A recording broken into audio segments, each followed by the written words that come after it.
Au terme de ce procès de la honte, le tribunal de ce siège vient de nous jeter à la figure cette triste décision. C'est une journée triste pour la liberté d'expression. C'est un coup dur pour la démocratie guinéenne. C'est une véritable régression dans le processus d'édification de l'état de droit. Nous sommes déçus de cette décision et nous entendons dans les minutes qui suivent interjeter appel avec l'accord, bien entendu, de M. Mamadou Aliou Ba. Nous ne sommes pas surpris de la couleur de la décision qu'on vient de nous jeter à la figure, la décision qu'on vient de prononcer. Bien avant, nous nous sommes aperçus que tout le tribunal est déjà informé de la décision à prononcer, sauf la défense de M. Mamadou Aliou Ba. Le véhicule qui a l'habitude de le transporter de la maison centrale pour le tribunal était déjà prêt encore pour le retourner.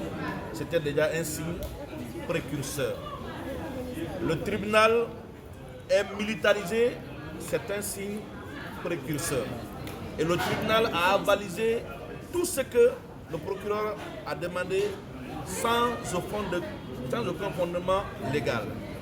Et je peux, malgré la légèreté, la gravité de cette décision, vous dire que M. Mamadou Aliou Ba tient le cap et il n'est pas prêt à céder. Vous allez permettre, comme je vous l'ai dit tout à l'heure, que chacun des confrères donne son impression par rapport à cette décision unique que nous avons déjà décidé d'attaquer.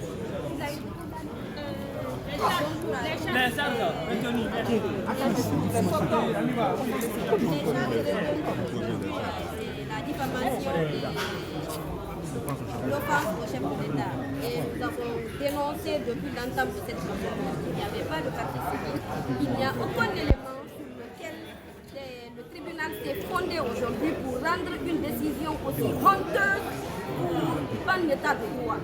La Guinée est un état de droit et nous exercerons les voies de recours dans ce sens.